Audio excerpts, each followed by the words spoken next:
О, як тобі, моя мамцю, не жаль буде, як коса до барвіночок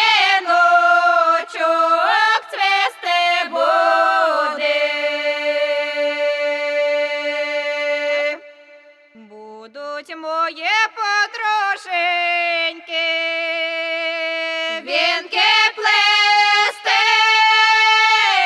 через твоє подвір'ячко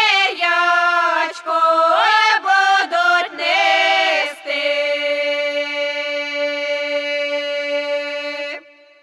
А ти будеш йо віконце виглядати,